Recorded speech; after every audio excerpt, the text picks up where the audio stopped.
Welcome to part 2 of our deep dive into Lovecraft. If by any chance the algorithm has sent you here before you've had a chance to see the first one, and I know what I'm doing, there should hopefully be a tile on this screen right now. Otherwise, let's continue.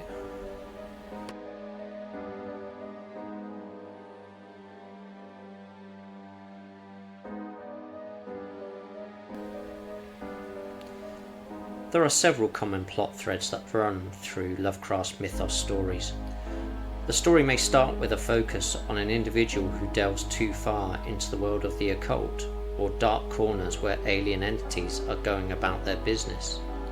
The individual in question is the protagonist, and they may or may not be the story's narrator. Sometimes it's an acquaintance or the reader of a letter or journal who is the narrator. The individual then uncovers further details concerning the antagonists, and will suffer from bouts of prolonged madness as a result of comprehending the true nature of reality, which is always far different from the standard human perspective. Commonly held historical and cultural perspectives are also often shown to be utterly wrong. Sometimes the denouement of a tale may involve the protagonist doing something to interfere with the antagonist's scheme or activities, but often they are simply pursued when their observations are discovered by the antagonists or their minions. The tale often concludes with the protagonists being either killed, in flight or hiding while fearing they are going to be killed, committed to a mental institution, or just plain haunted by the whole experience. Happy endings are a rare occurrence indeed in the Cthulhu mythos.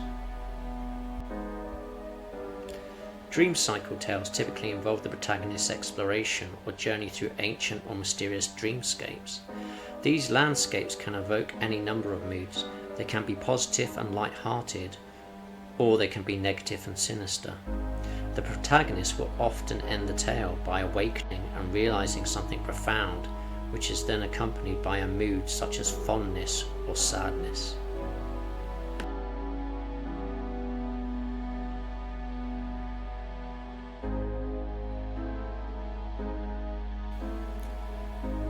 Lovecraft's writing style is dense, archaic, and highly descriptive, reinforcing an atmosphere of quiet unease. He frequently uses elaborate, antiquated language, often borrowing from 18th and 19th century literature. His prose is filled with an abundance of adjectives and long, winding sentences that build a sense of dread and awe. To the modern reader, it can often border on the verbose, as we are more used to the exact opposite, which is minimalist, stripped-down prose. He often avoids directly describing supernatural entities, instead deploying implications and vague suggestions. A defining aspect of his style is his use of indescribability. He frequently describes creatures and events as indescribable or beyond human understanding, thereby inviting the reader to imagine the most horrifying image possible. This vagueness makes his monsters imbued with longevity, as they always remain largely subjective to each individual reader, whatever decade or century they are reading in. His atmosphere is oppressive, eerie, and filled with existential dread. He emphasizes the insignificance of humanity in the face of vast, ancient, and indifferent cosmic entities. His settings are often decrepit, isolated, and filled with ancient ruins, forbidden tomes, and strange architecture that defies conventional geometry. The tone is often fatalistic. He also employs fear of the unknown, whether through ancient alien gods, hidden cults, or the limits of scientific discovery. Lovecraft's world is one where reality is fragile, and uncovering its true nature often leads to the destruction of mind and body. His style and atmosphere work together to create an overwhelming sense of cosmic horror, where human perception and sanity are woefully inadequate in the face of an uncaring, infinite universe.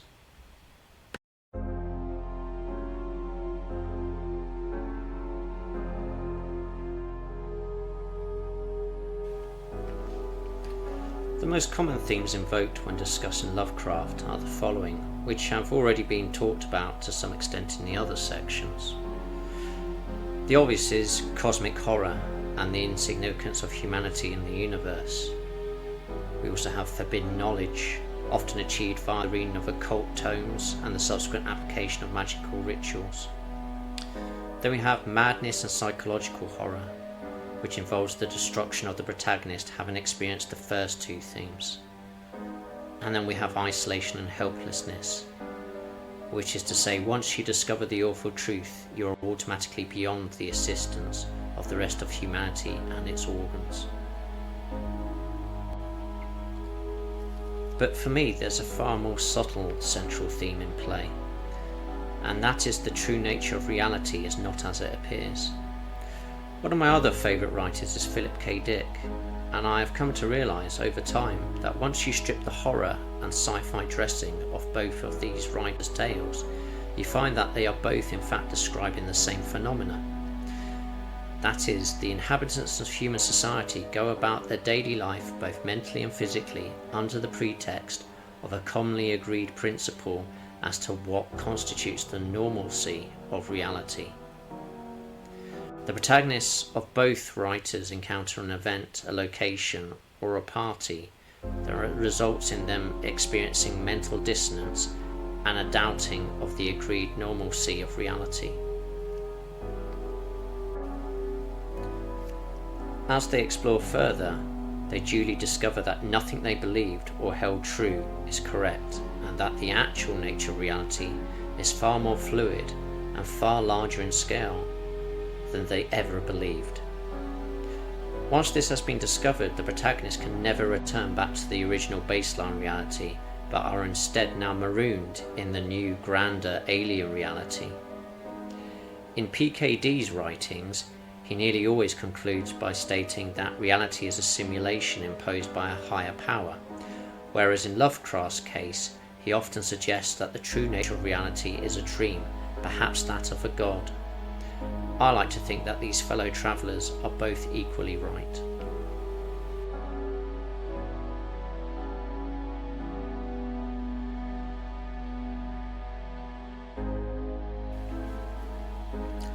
Lovecraft only had a limited amount of literary success during his lifetime, and in his own harsh eyes he probably died thinking he was a failure. However, he was a leading writer of the 1920s and 30s pulp fiction and was therefore widely read across the US and beyond. It was the nature of this fame that would not have appealed to him, and much of that was due to the lack of acceptance from the larger society at the time, which ironically, as the second of the great trio of American horror writers, he was pivotal in changing with the very same writings. Another key element to his ultimate success were the friendships he formed during his life with other writers. He created the Cthulhu Mythos Circle and willingly accepted the creation of other writers into his canon. This flexibility and generosity is what would ultimately lead to his global and continuing success to this day. His friend August Derleth played a crucial role in ensuring Lovecraft's work was widely read by founding Arkham House Publishing alongside Donald Wandry and publishing the first collection of his works under the title The Outsider and Others in 1939. This publication served to solidify Lovecraft's reputation as a key figure in horror fiction beyond the pulp era. It was also Derleth who actually coined the term Cthulhu Mythos, as Lovecraft himself referred to his own writings in this vein as Yog-Sothothery, after another deity he himself had created. In regards to Lovecraft's legacy, the extent to his influence on horror, supernatural and science fiction cannot be overstated.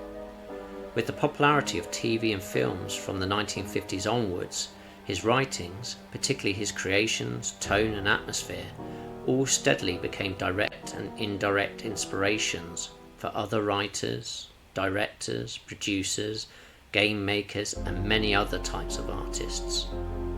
It's now possible to look at any thriller, sci-fi or horror film and see elements of his own particular brand of cosmic horror on display.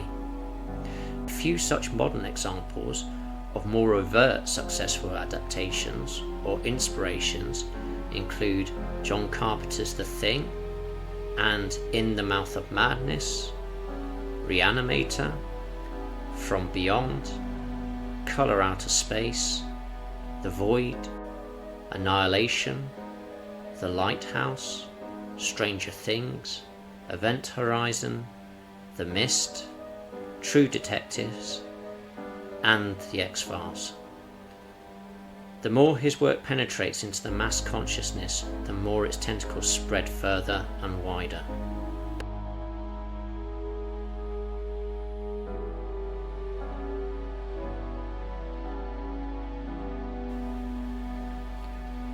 I could ramble on for days about Lovecraft. There's a whole wealth of perspectives to take in and explore. He was a prolific letter writer during his lifetime, so we know quite a lot about his thoughts and opinions on any given subject. But we're constrained by time. One of the most intriguing aspects for me is the question of just how much was he aware of and involved in the occult. There's ample evidence that he researched theosophy and alchemical philosophy, but his personal writings indicate that he was actually a skeptic and an atheist materialist who openly disdained the supernatural, which is very surprising given the nature and detail of his Cthulhu mythos writings. But ironically, it's in his dream cycle writings that the strongest evidence of an actual touch point with the mystical world is found. Seemingly unbeknownst to himself, his stories in this vein are highly indicative of astral projection into the astral realms and share much of the same language and aspects of the topic as spoken of in Theosophy, Hermeticism and Tibetan Buddhism.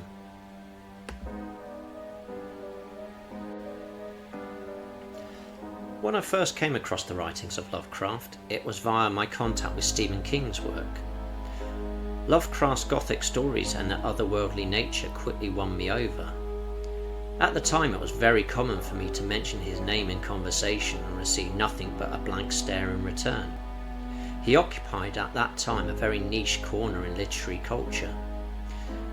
It would be the writings of Stephen King that ultimately broke horror into mainstream acceptance, although he even alludes to the fact that there still remains a snootiness from the literary classes and publishing houses. But the mass appeal of dark fiction and the abundance of money it generates has meant that snobbery has been surmounted, as the average viewer or reader cares nothing for such attitudes. They want what they like and damn the criticisms. And it is with this tide of mass acceptance that Lovecraft's name and works have finally entered into common knowledge. One could be considered ignorant if they had not at least heard his name and can tie it to the horror genre. But as with any rise, there is also an impending fall. The modern consumers of popular fiction are cosmopolitan in nature and in mind. In the 21st century, Lovecraft has come under a considerable amount of criticism for perceived racism and bigotry. It's certainly true that a good many readers are definitely not going to appreciate his depictions and unflattering descriptions of some races and nationalities. That said, I do think we need to always consider the times and culture in which a writer is living in. The awareness and consciousness of any society changes over the passage of time. What's normal and right today may be seen as objectionable and offensive tomorrow. What things are being said or not being said by today's top writers that may be viewed as reprehensible in the near future? It's almost impossible to say with any certainty, and is it fair to judge someone's legacy on future crimes that they have no way of foreseeing? Lovecraft was a privileged American of good family standing who wrote in the first 4 decades of the 20th century. This was an age when mankind was still actively exploring the globe, and Western colonial powers, including the USA, were still engaged in empire building. Other races and their history were seen as something exotic, unknown and mysterious, which is something that Lovecraft definitely taps into. It was an age of silent films when the likes of the notoriously racist The Birth of a Nation was the #1 attraction. Women didn't get the right to vote till 1920, and women of colour would be discriminated against all the way until 1965. As mentioned on my Agatha Christie video, the 1930s were not a particular time of love, peace and tolerance. Fascism was on the ascendance internationally at this time, and the moral direction of travel of Western societies was predicted to follow this route. While he definitely did hold some racist beliefs during his younger years, I believe Lovecraft for much of his life only reflected the common norms of his time towards sex, race and nationality. Wisdom often comes later in life. In his letters of the 1930s, he showed a considerable softening in his views as he questioned his former beliefs, particularly in regards to his earlier stance on immigration and multiculturalism. And by becoming an advocate of American socialism at the time of Roosevelt's New Deal, he actually showed some inclination towards progressiveness at a time when the majority was anything but progressive.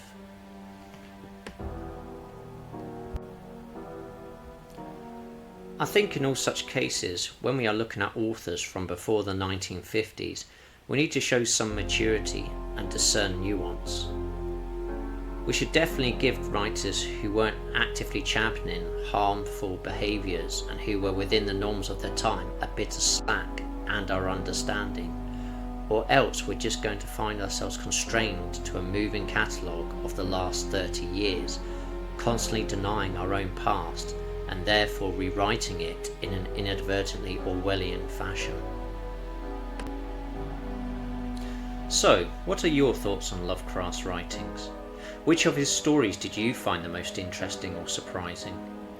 Which of his characters and which of his creatures did you like the most? Don't forget to like, subscribe and hit that bell icon for more deep dives into the world of literature. Until next time, keep reading and remember, if you see an odd moving shadow in the corner of your eye, or are hearing strange noises coming from the basement, or your neighbour suddenly speaks like an 18th century sorcerer, there's probably nothing, and it's best to completely ignore it and pretend nothing is happening. Sleep tight.